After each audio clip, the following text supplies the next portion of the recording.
පසුගියදා ඉන්දුනීසියාවේ ජකර්තා නුවරදී අත්අඩංගුවටගත් සංවිධානාත්මක අපරාධකාරී නායක කෙහෙල්බද්දර පද්මේ විසින් නුවරඑළිය ප්‍රදේශයේ පවත්වාගෙන ගිය අයිස් මද්‍රව්‍ය නිෂ්පාදනාගාරයේ අයිස් මද්‍රව්‍ය නිෂ්පාදනය සඳහා රැගෙන ආ බව කියන රුපියල් කෝටි 250ක් පමණ වටිනා රසායනික ද්‍රව්‍ය තොගයක් මිද්දෙනිය තලාව ප්‍රදේශයේ වත්තක වළදමා තිබියදී සොයාගත් බව බස්නාහිර උතුර අපරාධ කොට්ටාසේ පවසනවා.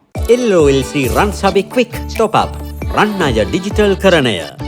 මෙම මද්‍රව්‍ය වළදමා තිබී සොයාගෙන ඇත්තේ ප්‍රබල දේශපාලන පක්ෂයක ප්‍රබල දේශපාලඥයෙකුගේ ලේකම්වරයෙකුගේ සහෝදරයෙකුට අයත් වත්තේ යාබද කොටසක බවයි පොලිසිය පවසන්නේ. පසුගියදා මෙරටට රැගෙන සංවිධානාත්මක අපරාධකාරී නායකයන් 5 දෙනාගෙන් 3 දෙනෙකු වන මන්දිනු පද්මසිරි පෙරේරා නොහොත් කෙහෙල්බද්දර පද්මේ පානදුරේ නිලංග හා කමාන්ඩෝ සලින්ත යන 3 දෙනා අපරාධ පරීක්ෂණ දෙපාර්තමේන්තුව බහරේත් බැකෝ සමන් සහ ලහිරු මදුසංක නොහොත් තැඹිලි ලහිරු යන 2 දෙනා බස්නාහිර උතුර අපරාධ කොට්ටාසේ යටතේත් රඳවාගෙන ප්‍රශ්න කරමින් පවතිනවා. අපරාධ පරීක්ෂණ දෙපාර්තමේන්තුවේ රඳවාගෙන ප්‍රශ්න කරන මන්දිනු පද්මසිරි පෙරේරා නොහොත් කෙහෙල්බද්දර පද්මේ නැමැති සංවිධානාත්මක අපරාධකාරී නායකයාගෙන් නුවරඑළිය ප්‍රදේශයේ අයිස් මද්‍රව්‍ය නිෂ්පාදනාගාරයේ සම්බන්ධයෙන් තොරතුරු අනාවරණය වීමෙන් අනතුරුව අයිස් මද්‍රව්‍ය නිෂ්පාදනය සඳහා රසායනික ද්‍රව්‍ය විදේශයකින් ආනයනය කළ බවටත් තොරතුරු අනාවරණය වී තිබෙනවා. ඒ සම්බන්ධයෙන් බස්නාහිර පළාත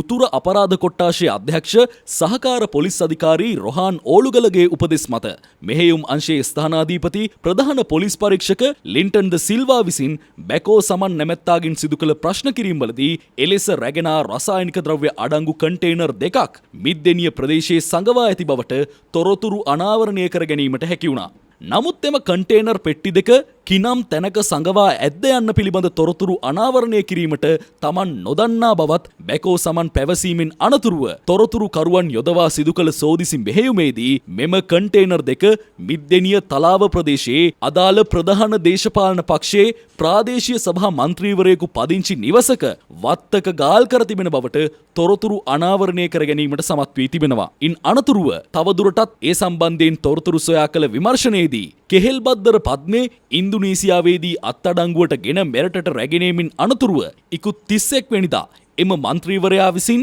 බැකෝ යන්ත්‍ර රැගෙනවිත් අදාළ කන්ටේනර් පෙට්ටිවල බහා තිබූ රසායනික ද්‍රව්‍ය තොගය ගෙවත්තේ විශාල වලක් කපා වළදමා තිබෙන බවයි සඳහන් වන්නේ. කිලෝ 1500ත් 2000ත් අතර වන මෙම රසායනික ද්‍රව්‍ය තොගය වළදමා ඇති බවත් ඊට කොන්ක්‍රීට් දැමීමට සැලසුම් කර ඇති බවත් එය සිදු කිරීමට නොහැකි වී ඇති බවත් පොලිස් විමර්ශනවලදී අනාවරණය වී තිබෙනවා. අනතුරුව පස් පමණක් දමා වසා ඇති බවයි පොලිසිය සඳහන් කරන්නේ. එම රසායනික ද්‍රව්‍ය සුදු පැහැයට හුරු ගල් කැට වැනි බවයි පොලිසිය පවසන්නේ. මෙම කන්ටේනර් පෙට්ටි දෙක ඉකුත් ජනවාරි මාසයේදී ඉරානයේ සිට මෙරටට ආනයනය කළ ඒවා බවටද තොරතුරු ලැබී තිබෙනවා. කුරුණෑගල ප්‍රදේශයේ ප්‍රබල දේශපාලඥයෙකුගේ ලේකම්වරයා වාහන ජාවාරමක් සම්බන්ධයෙන්ද මොනරාගල පොලිසිය මගින් මීට පෙර අත්අඩංගුවට ගෙන තිබූ බවත් පොලිස් විමර්ශනවලදී අනාවරණය වී තිබෙනවා. ඊට අමතරව මෙම රසායනික ද්‍රව්‍ය වළදමා තිබූ ඔහුගේ සොහොයුරා වන ප්‍රාදේශීය සභා මන්ත්‍රීවරයාද මහා පරිමාණයෙන් මත්ද්‍රව්‍ය ප්‍රවාහනය කර ඇති බවටද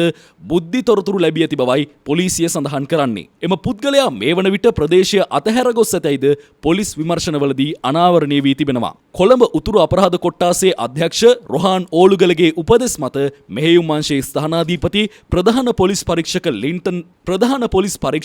ලින්ටන් ද සිල්වා ඇතුළු කණ්ඩායමක් වැඩිදුර පරීක්ෂණ මෙහෙයවනු ලබනවා.